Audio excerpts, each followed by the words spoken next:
Party. Sick and tired of people trying to explain it away, and yes, I'm talking about you, Ken Livingstone. And just to give you a flavour, Jeremy, of the heat that is emanating from this, we're in a building here in Westminster, just over the road from the Commons. On the stairway a few moments ago, the Labour MP John Mann was coming up the stairs to do an interview. Ken Livingstone was on the stairs already to do another, and there was an angry confrontation between the two men. John Mann said to Ken Livingstone, accused him of being a Nazi apologist. Ken Livingstone said, go back and check your history. So in terms of this coming out fully into the public domain in Technicolor, I think that tells you something about where we are. Thank you very much. Tom Bateman, BBC political correspondent at Westminster. So we're joined by Rabbi Baroness Julia Neuberger and Pia Feig. You're described here as a Jewish anti-Zionist. Is that right, Pia? Well, I'm Jewish. I'm openly Jewish and proud of it. And I'm active in a group called Manchester Jews for Palestine.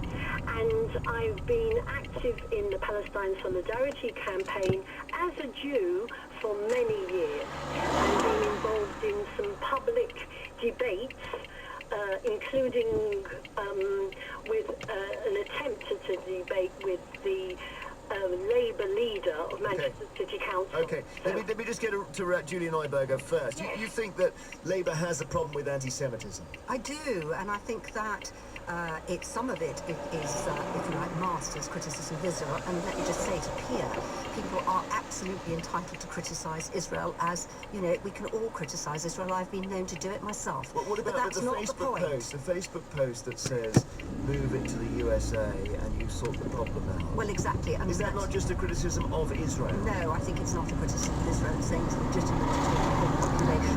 It's also saying, in a sense, that Jews have no right to self-determination like other people. So I think that it goes beyond what is acceptable. But what really worries me is actually how deep this has gone within, I think, the left of the Labour Party. So you've got things like the Oxford University Labour Club, and you've got a woman there who says, I'm not used to eyes being rolled when I start a sentence with as a Jew. And you've got students being, Jewish students having Zio shouted at them as they go past by Labour students. And I think that just is completely unacceptable. Pia, Vicky Kirby is an activist, and she was suspended in 2014 by Labour for making anti-Semitic comments, forced to stand down as an election candidate after tweeting that Jews have big noses and Hitler was a Zionist god. She's now been reinstated. Well, I can't be responsible for the actions of the Labour Party, which I'm not a member of, but I'm quite an avid watcher of what's going on in the Labour Party.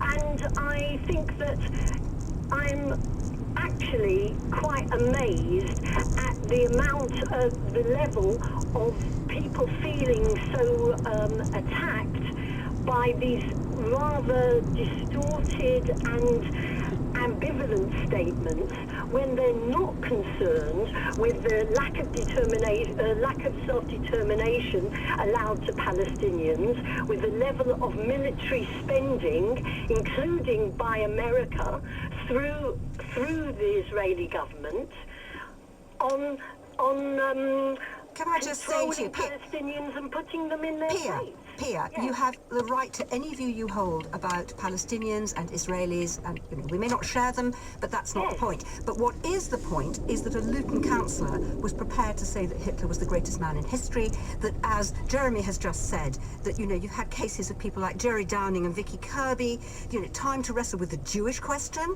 you know, instead of calling about the Zionist God. That is not